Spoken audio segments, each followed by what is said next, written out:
Lucas 6, 36 a 49.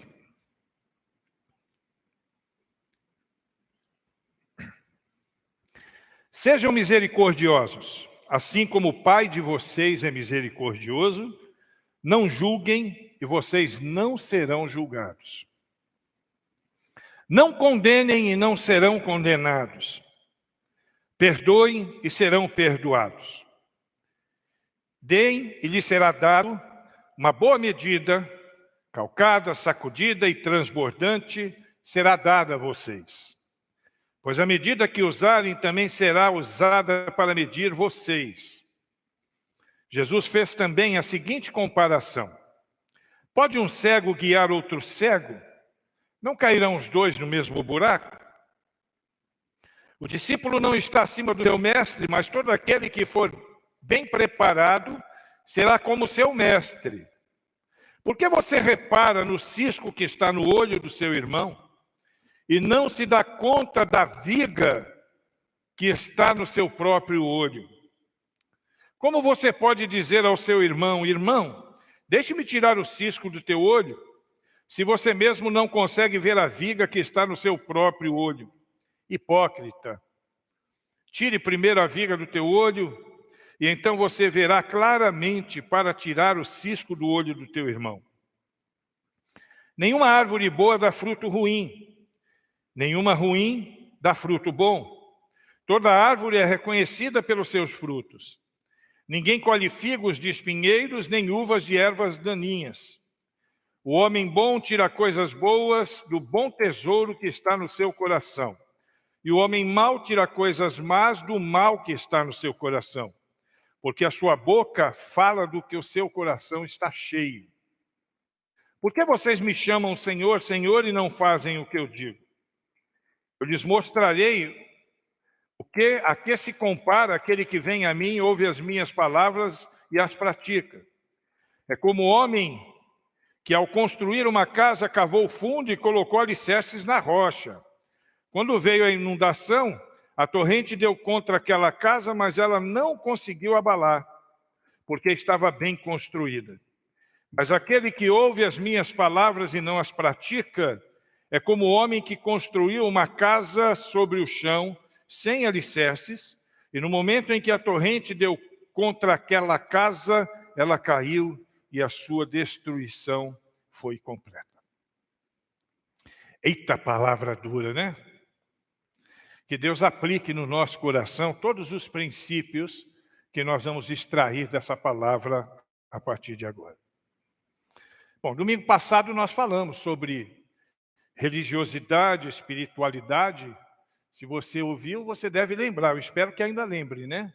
Pelo menos de algumas coisas que nós falamos. E nós vimos vários exemplos, os irmãos vão se lembrar, de prática de religiosidade sem muita ou nenhuma espiritualidade. Nós lembramos de Caim, nós lembramos do jovem rico, do rei Amazias, falamos também do povo de Israel e também falamos dos fariseus. Os irmãos vão se lembrar disso. Hoje nós queremos aplicar na nossa própria vida o entendimento que nós tivemos no domingo em uma dessas abordagens, que é justamente a abordagem que fizemos sobre os fariseus, a fim de que possamos, olhando para a nossa própria vida, percebermos se existem ajustes que precisam ser feitos, a fim de que a gente possa cultivar uma espiritualidade sadia, que, como nós já sabemos, é diferente da religiosidade e é aquilo que Deus espera de todos nós. E, para tanto, nós vamos ver um texto em que Jesus fala com esse grupo. Jesus está falando para essa turma. E eu vou dizer para você, e você que lê a Bíblia, você sabe disso, nada foi tão combatido por Jesus Cristo do que uma religiosidade sem fruto, sem vida e por isso incoerente. Uma religiosidade sem espiritualidade genuína. Jesus foi sempre muito duro com os religiosos de plantão. E aqui, novamente, ele vem falar, trazendo algumas orientações que são extremamente duras e que podem ser aplicadas na nossa própria vida também. É claro que aplicada em termos de aprendizado. Nós podemos aprender algumas coisas com as palavras de Jesus, a fim de que a nossa vida fique, digamos assim, com menos hipocrisia do que a vida daqueles homens para quem Jesus falou ali originalmente. No contexto, ele acaba de ensinar o Sermão do Monte, onde não só aprendeu o que devemos fazer, como também aquilo que nós não devemos fazer e como devemos viver, a fim de que sejamos genuínos cidadãos do reino de Deus. Então, Jesus fala muito de espiritualidade ali. E ele agora conclui o Sermão do Monte, concluindo aqui o Sermão do Monte, ele usa duas parábolas. A primeira é a parábola da árvore e seus frutos, e a segunda a parábola da construção de duas casas. E nós acabamos de ler aqui. A pergunta que eu quero fazer para nós, neste momento, talvez seja uma pergunta que foi feita de forma subjetiva para aquela turma. Como podemos ser cristãos coerentes e espirituais num mundo tão hipócrita e de uma religiosidade tão vazia como esse mundo que nós vivemos? Como nós podemos ser cristãos autênticos num mundo de tanta superficialidade e mentiras, como o mundo que nós vivemos hoje? Como ter uma espiritualidade diferente daquela religiosidade que nós vemos na vida dos fariseus? E eu quero lembrar para vocês que os fariseus eram os religiosos mais significativos de sua época, né? Fariseu, quando andava na rua, as pessoas faziam até assim para eles, porque eles eram o suprassumo da religiosidade. Mas eram vazios de espiritualidade. Nós falamos disso domingo. E nós queremos saber, com base nesse texto, é claro que nós não vamos conseguir, a partir desse texto, encerrar essa discussão. Porque o que nós precisamos fazer não está contido apenas em meia dúzia de versículos no livro, em um dos evangelhos, mas em toda a palavra de Deus. Nos 1189 capítulos da Bíblia, em todos os versículos, Deus nos ensina como ter uma vida cristã, porque ser cristão é estilo de vida. Eu tenho falado isso, nós temos que aprender isso. É mais do que religião. Ser cristão é ter um estilo de vida que foi proporcionado por Deus para cada um de nós. Do ponto de vista antropológico, sociológico, histórico, seja lá qual for, cristianismo é religião, mas do ponto de vista bíblico, nós temos que estar acima disso. Religião não resolve o problema do homem. A verdadeira religião não é a religião que nós vemos da forma que nós vemos. A verdadeira religiosidade, ela tem que estar permeada de espiritualidade. E isso significa que precisamos ter um estilo de vida. Mas aqui no texto, apesar de não encerrar a questão, nós vamos ver pelo menos alguns aspectos que já vão ajudar muito para que a gente possa fazer essa avaliação na nossa vida. Eu acredito que a maioria de nós está dentro dos aspectos que nós vamos apresentar, mas alguns talvez precisam fazer alguns ajustes. E quando fazemos esses ajustes, nós vamos nos tornar um pouquinho mais espirituais do que somos e do que poderíamos ser.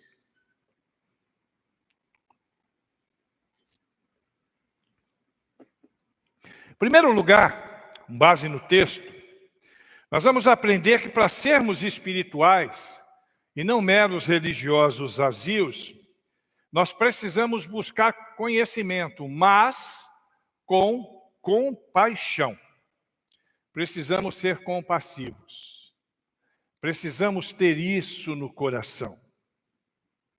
Jesus ele fala aí no texto sobre o uso da misericórdia, ali no versículo 36, sejam misericordiosos como o Pai de vocês é misericordioso. E ele está falando aqui com os fariseus, porque os fariseus, e ele conhecia essa prática daqueles homens, eles não eram tão compassivos assim. E especificamente, neste contexto aqui, essa compaixão e essa misericórdia a que Jesus se refere, diz respeito ao julgamento do seu semelhante. E os fariseus eram muito bons nisso, em ficar apontando a falha dos outros, em ficar condenando os outros. Vocês percebam que o próprio Jesus Cristo, a partir da perspectiva dos fariseus, precisava morrer. E tanto é que eles lutaram, né? E levaram Jesus à cruz, justamente com todo aquele povo. É claro que estava no propósito de Deus, mas a postura deles nos mostra o quanto eles eram sem misericórdia e sem nenhuma compaixão. Eles não eram misericordiosos. E aqui, misericórdia é quando nada achamos no outro que nos faça desejar alguma coisa para aquela pessoa que não seja uma repreensão dura, ou uma condenação, ou um juízo. Mas mesmo assim o abençoamos, porque é desse jeito que Deus faz conosco. Quando Deus olha para nós, Ele vê miseráveis pecadores, é assim que Ele nos vê. Ele sabe que nós somos pecadores, e nós também sabemos. Mas a misericórdia e a compaixão de Deus nos transformou em filhos. Então hoje, com o evento de Cristo Jesus, com o sangue de Jesus Cristo derramado sobre a nossa vida, Ele nos vê como pecadores ainda, mas pecadores lavados e remidos pelo sangue de Jesus. O que prevaleceu aí foi a misericórdia. O que prevaleceu foi o amor de Deus. É assim também que nós devemos tratar os nossos semelhantes. E isso é importante para nós, porque, infelizmente, em muitas igrejas por aí, as pessoas são muito sem misericórdia no que diz respeito a lidar com o outro. E nós não podemos fazer isso. Nós devemos tratar os nossos semelhantes do mesmo jeito que nós gostaríamos de ser tratados. Então, sempre que tiver uma situação adversa, eu preciso me colocar no lugar daquela pessoa, pensar como aquela pessoa, sentir como aquela pessoa e desejar aquilo que eu preciso ministrar na vida daquela pessoa. Misericórdia e compaixão. Usar o conhecimento da Bíblia para condenar o outro é fácil. A pessoa sabe de cor os versículos que condenam determinadas ações. Tem muito irmão que é assim, principalmente os religiosos. Os espirituais não são tanto assim não, né? Porque os espirituais, eles abominam o pecado, mas eles amam de fato o pecador. Agora, tem muita gente que usa o conhecimento da Bíblia para condenar o outro, para buscar palavras de maldição sobre a vida do outro, que muitas vezes já está numa miséria, já está arrebentado, já está destruído. Aí vem alguém com a palavra de Deus e traz uma palavra de maldição para a pessoa. E é fácil encontrar textos dessa natureza aqui.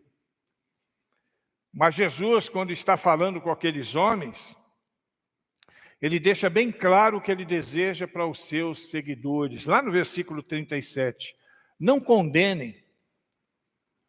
Alguém me perguntou uma vez, pastor, esse negócio de justiça eu não entendo, porque num texto fala que eu não posso julgar, no outro texto diz para eu julgar. Quando a Bíblia diz em julgar, não julgueis, ela está usando esse termo, seria uma palavra que talvez fosse mais bem traduzida se fosse condeneis, não condeneis. Eu não posso julgar o semelhante emitindo um parecer de condenação sobre ele, mesmo que ele esteja vivendo na situação mais desgraçada que nós possamos imaginar. Eu não tenho esse direito. E nós precisamos aprender isso. Tem muita gente que prefere ser juiz do que ser advogado. Nós temos que ser pessoas com compaixão no coração. Os legalistas e os religiosos adoram julgar e condenar o comportamento de outras pessoas. Todos os legalistas são assim, sem exceção. Mas são várias as palavras de Jesus que soam muito forte nessa questão. Ali ele usa um exemplo, a figura de alguém que está com uma trave no olho e que está querendo tirar o cisco do olho de outra pessoa. Uma aplicação prática disso. Às vezes nós estamos tão preocupados com o problema do outro que nós não percebemos que nós temos problemas muitas vezes piores do que esse, maiores do que esse. Nós precisamos entender que para desenvolvermos a nossa espiritualidade, nós precisamos de um cristianismo na nossa vida que nos torne misericordiosos. A misericórdia e o amor tem que prevalecer sempre, irmãos. Ah, pastor, mas aí fica fácil. Alguém me falou uma vez isso. Mas aí fica fácil, pastor. Mas é para ficar fácil mesmo. É por isso que se chama graça. É de graça. Jesus Cristo deu a vida por nós. Claro que cada um vai responder pelos seus atos, mas uma pessoa que vive numa situação, e eu vou usar o termo de novo, é um termo forte, mas é o termo adequado, uma pessoa que vive numa situação de desgraça, não precisa de ninguém para piorar a situação dele. Precisa de alguém para falar das boas novas para ele. Muitos evangélicos atacam as pessoas que não estão de acordo com o nosso modo de viver. Nós não temos esse direito de atacar ninguém, irmãos. Os fariseus eram expertos nisso. E Jesus está dando uma dura por causa disso.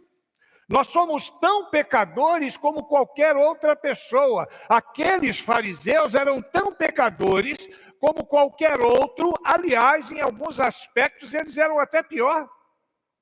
Você vê que tem um texto de Mateus que Jesus está, de novo, dando uma sacudida neles e fala a respeito de honrar pai e mãe. Não sei quantos já leram, né? Vós dizeis, honrai pai e mãe, mas quando seu pai e sua mãe precisam de alguma coisa, você não dá para sua mãe e para o seu pai e ainda diz assim, não posso dar porque é corbã. Corbã é uma coisa que foi dedicada a Deus. Então, quer dizer, naquele momento, Jesus está mostrando a hipocrisia daquela turma. Como assim foi consagrado? Se foi consagrado a Deus, obviamente que ela pode ser compartilhada com aqueles a quem Deus ama. Os fariseus, eles eram assim, eles eram excêntricos, nesse sentido. Eles não entendiam que pecar significava errar o alvo e que toda a religiosidade deles não os livrava das consequências do pecado. Nós precisamos entender isso também. Pecar é errar o alvo e nós erramos o alvo o tempo todo. Eu e você. E precisamos saber que existem consequências. Porque todos somos pecadores. Não existe pecado mais grave do que o outro. Não existe, irmão. Não existe. Porque o sangue de Jesus Cristo purifica o homem de todo pecado. Não tem isso de que isso é um pecadinho simples, isso é um pecado maior.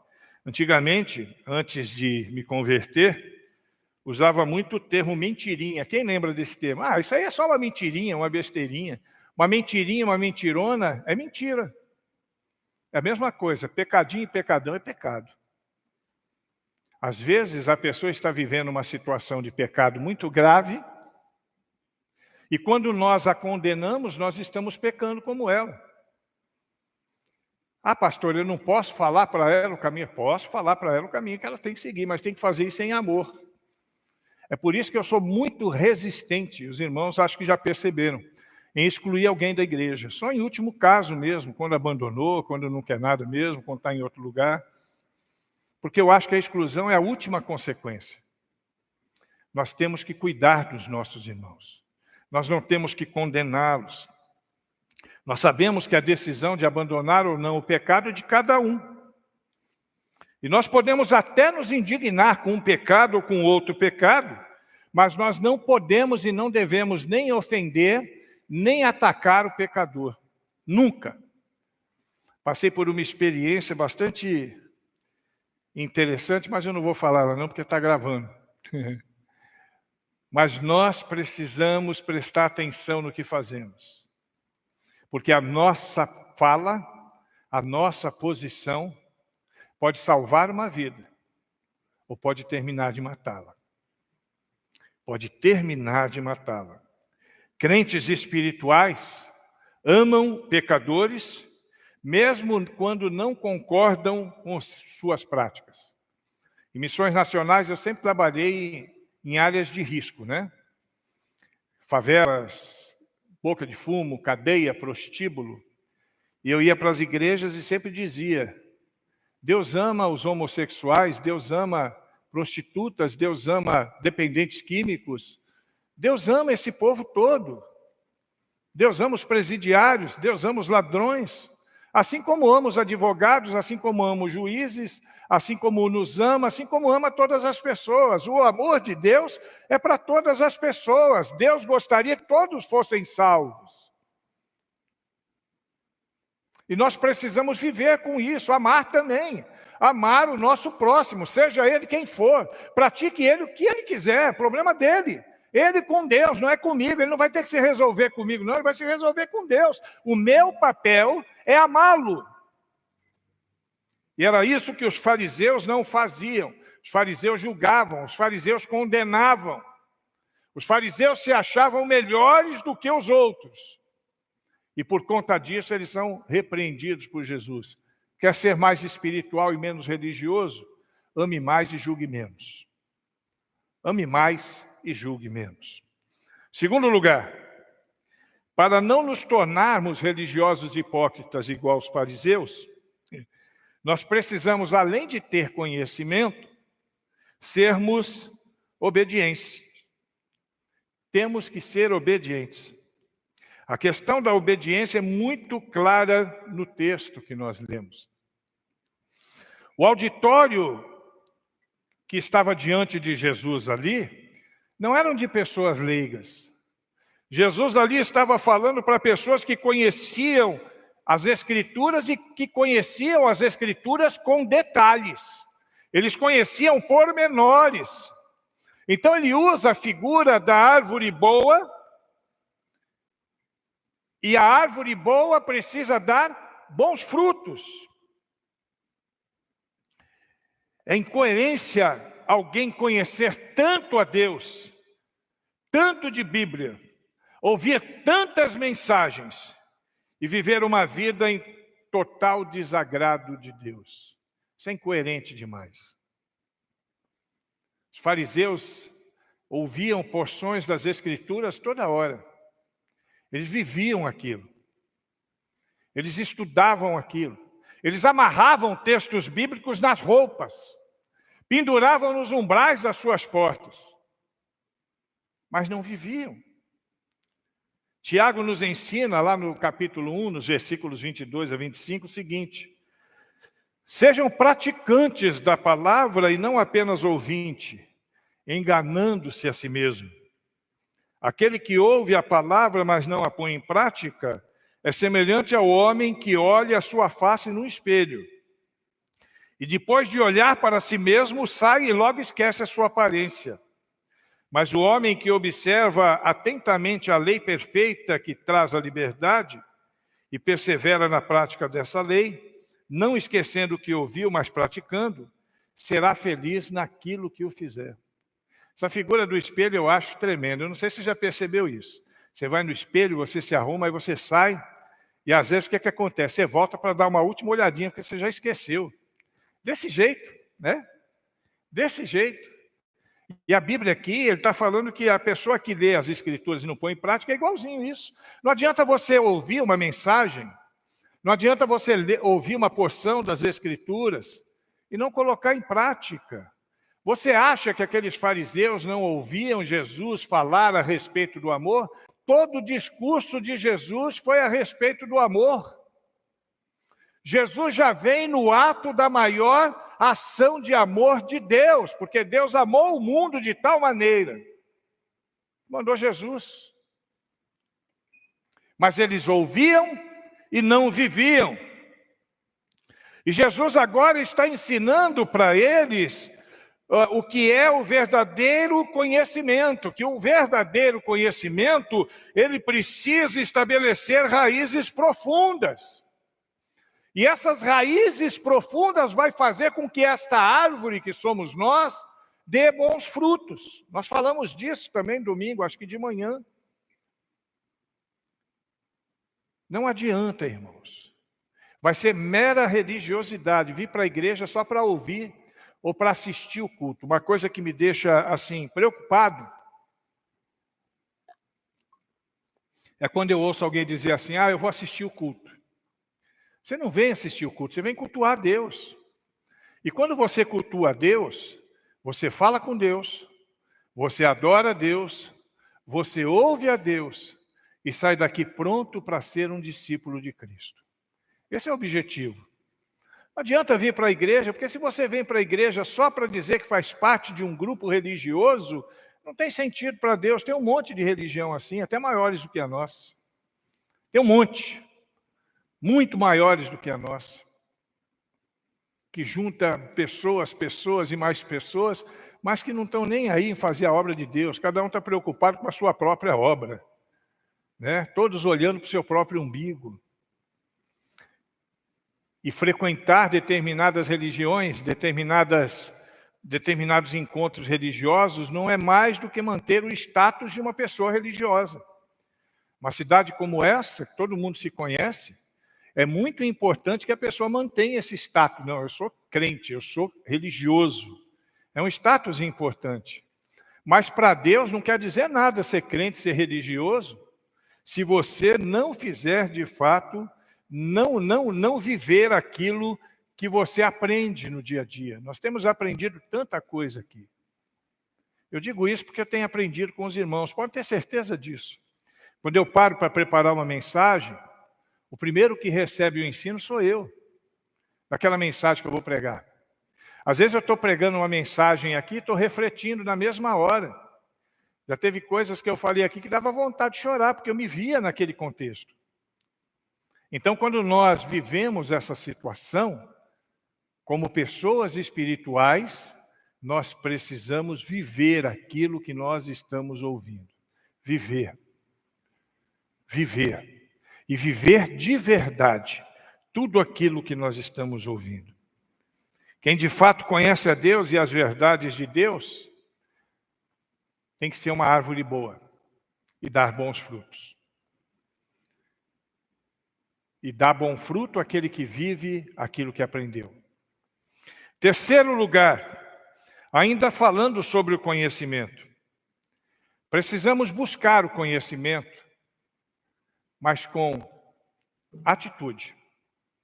Precisamos ter atitude. Até para poder viver a palavra de Deus, eu tenho que ter atitude. Jesus fala aos que falam do seu nome, mas que não estão de acordo com aquilo que ele ensina. 46, por que vocês me chamam Senhor, Senhor, e não fazem o que eu digo? Por que vocês não têm uma atitude de fazer aquilo que vocês aprendem? Usam o nome de Cristo de forma, assim, aleatória, o que lhes dá uma aparente autoridade, mas não praticam as palavras que ouvem. Não têm atitude, não vivem, e o pior, alguns ainda querem ensinar aquilo que não vivem, que é pior ainda. E era exatamente o que os fariseus faziam. Sabe por que Jesus nos ensina tantas coisas na Bíblia? Às vezes a gente acha que a gente vive a Bíblia para agradar a Deus, né? Como se Deus precisasse de um mimo nosso, né? Deus não precisa de um mimo nosso.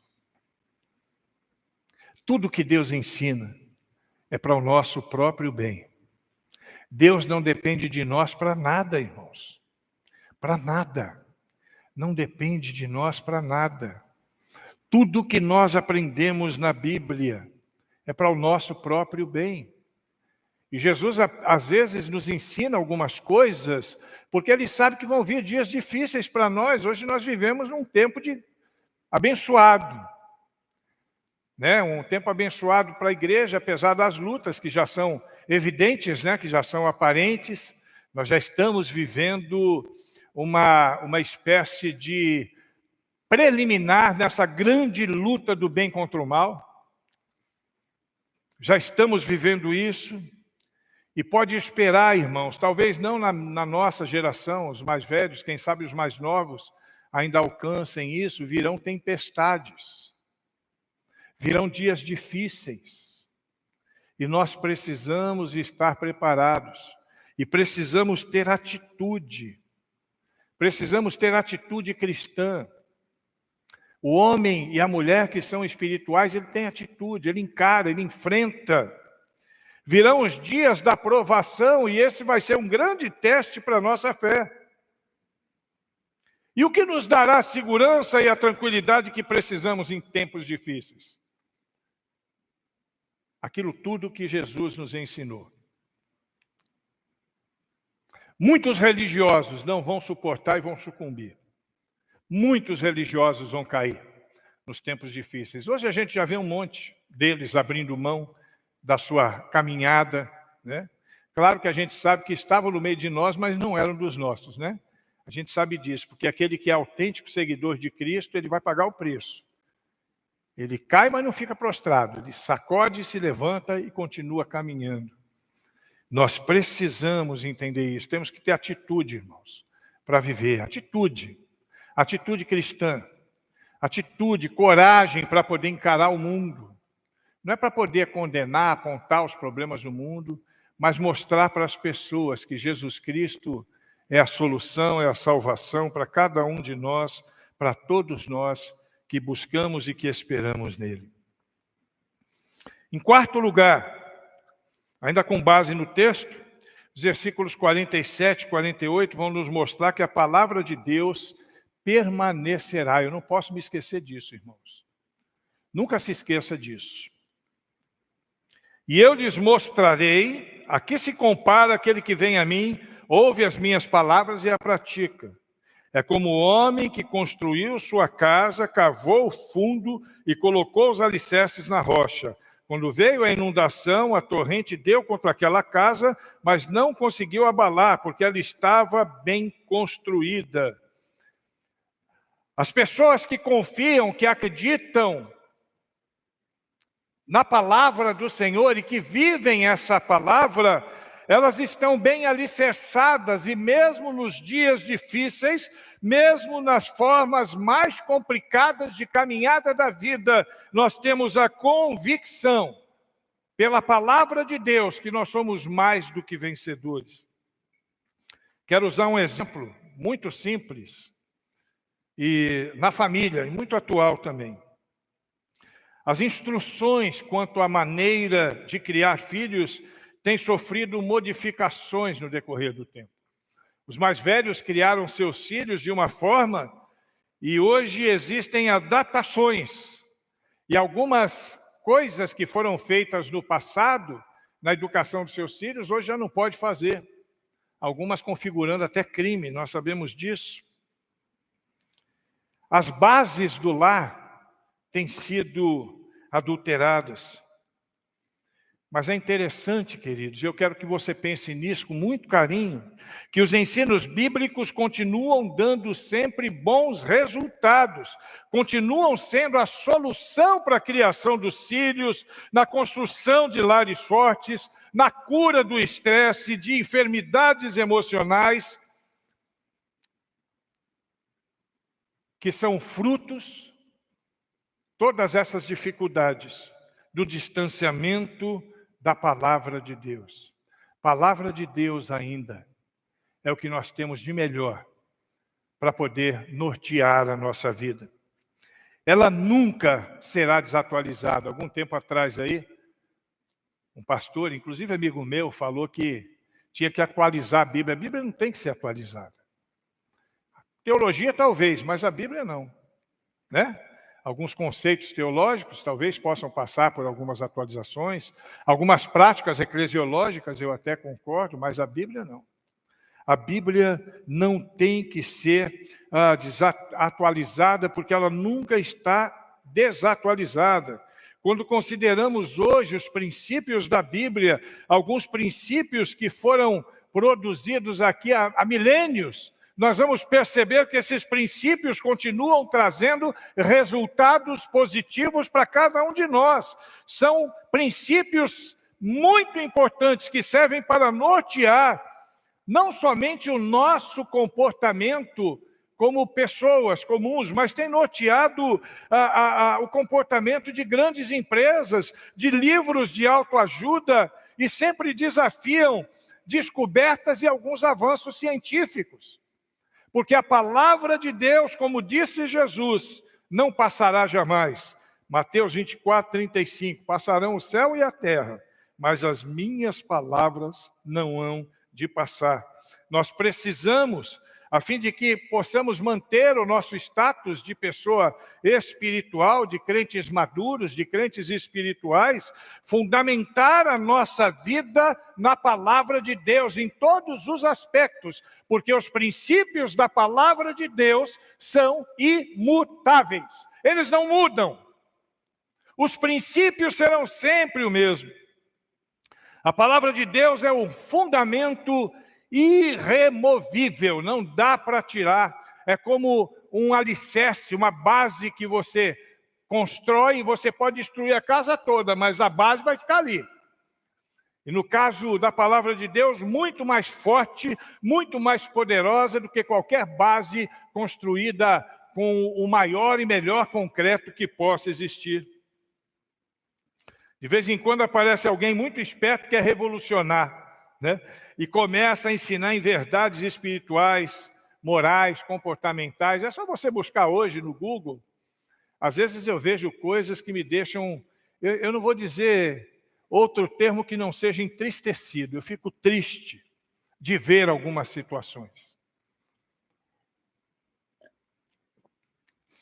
Pessoas que estão confundindo tudo. Não vivem mais os conceitos bíblicos. Vivem seus próprios conceitos. Não sei de onde tiraram tanta besteira para poder colocar em prática nas suas igrejas, no seu comportamento.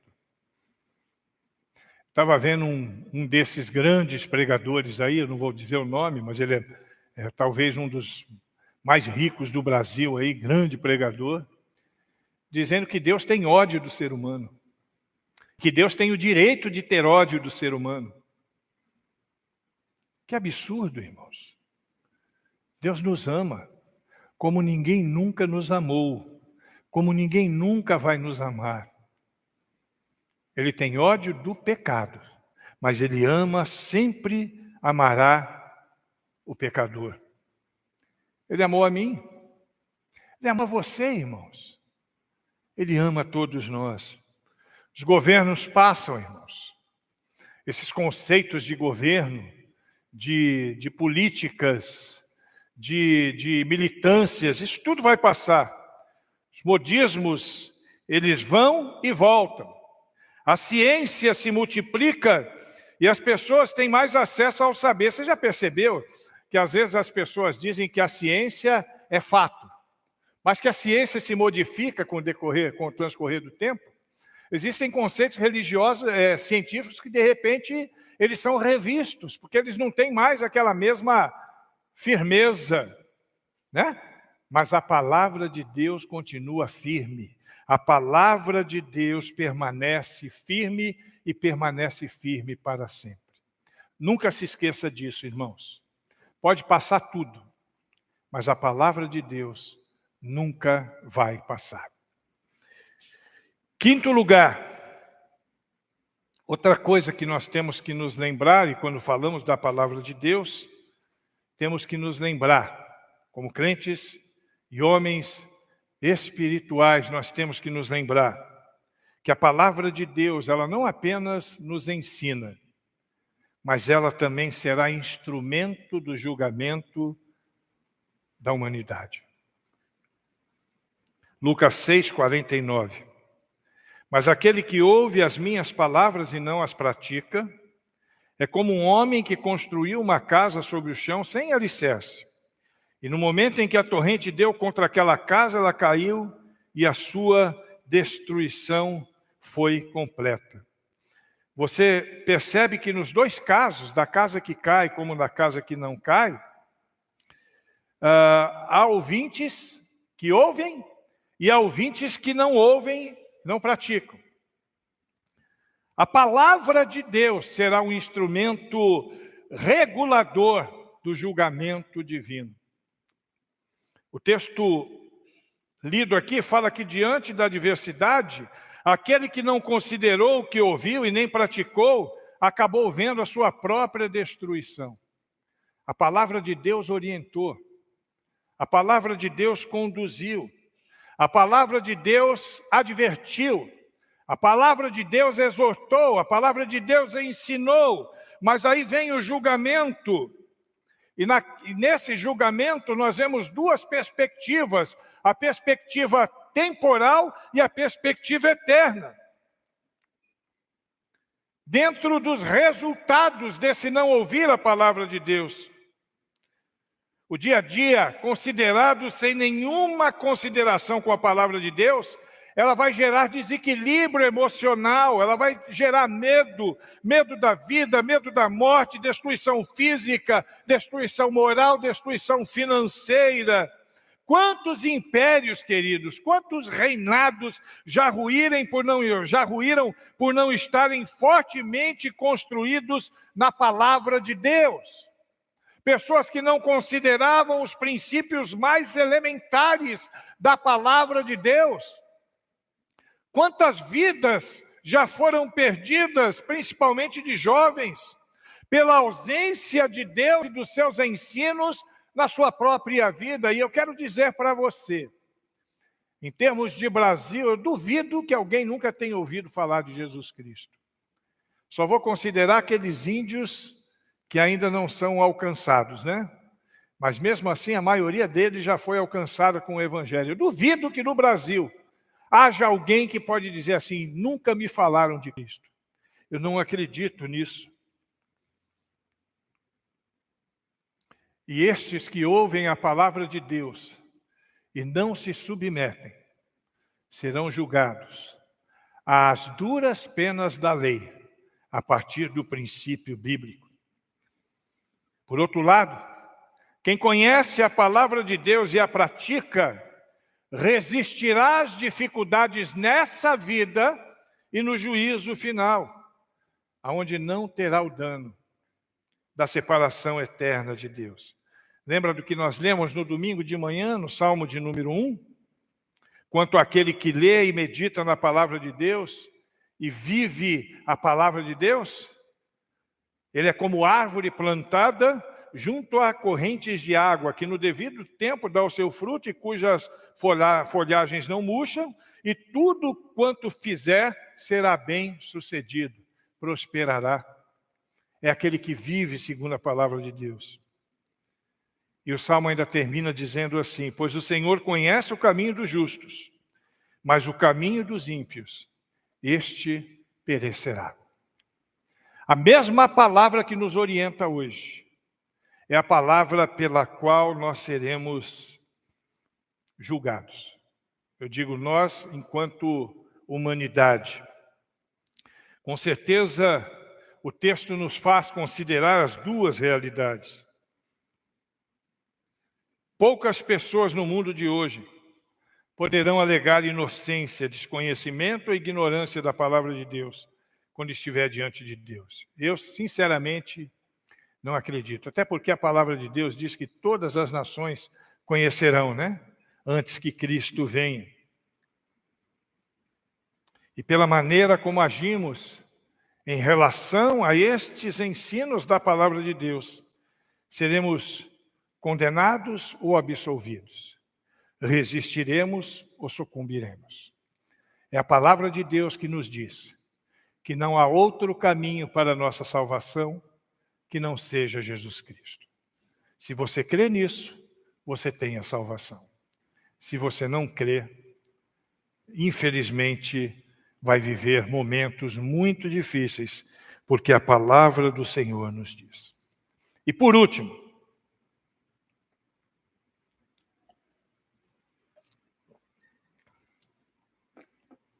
além da palavra de Deus será a base do nosso julgamento, ela será a base da nossa segurança. Lucas 6, 48, 49. Quando veio a inundação, a torrente deu contra aquela casa, mas não a conseguiu abalar, porque ela estava bem construída. No momento em que a torrente deu contra aquela outra casa, ela caiu e a sua destruição foi completa. A Bíblia está dizendo que quando nós construímos o nosso presente, com base no que Deus nos ensina, nós vamos superar todas as adversidades da vida, todas elas, as maiores e mais difíceis realidades, os maiores desafios serão superados. Agora, sem a base da palavra de Deus na vida do homem, não há como enfrentar as dificuldades que virão. Sopram os ventos da competitividade, da realidade da própria natureza, da enfermidade, entre tantos. Mas quando estamos nessa circunstância de vida, a palavra de Deus nos diz e nos garante, e nisso nós cremos, porque nós somos crentes em Jesus Cristo. Passaremos pelo fogo e ele não nos queimará. Passaremos pelos rios e eles não nos submergirão. Nós cremos nisso. A Bíblia não diz que não haverá fogo e que não haverá inundação, mas ela nos garante que elas serão vencidas por nós, pela graça e no poder de Deus, que nos deu base na sua palavra, a fim de que nós fôssemos vencedores. Eu gostaria de poder dizer que nós, crentes, não vamos ter problemas, mas eu não posso fazer isso, porque se eu dissesse isso, eu estaria mentindo. O melhor é nós estarmos firmes e seguros diante dos desafios. A minha e a sua segurança contra a imoralidade, contra as leis, principalmente aquelas leis hoje que estão voltadas para a desestruturação da família, fortalecendo condutas erradas. A nossa segurança será aquilo que nós cremos, aquilo que nós fazemos da palavra de Deus na nossa vida. Em Cristo Jesus somos mais que vencedores. Não podemos ser simplesmente religiosos. Religião nunca resolveu o problema do homem. Aqueles fariseus não eram mais do que religiosos. E somente os que se converteram alcançaram o beneplácito do Senhor. Nicodemos, José de Arimateia e outros tantos que se dobraram a Jesus Cristo foram salvos. Mas eu acredito que muitos morreram na sua ignorância, na sua religiosidade e vão pagar o preço por isso por toda a eternidade. Graças a Deus que nos dá vida em Jesus Cristo. Seguir a Jesus para nós, irmãos, precisa ser mais do que um projeto religioso.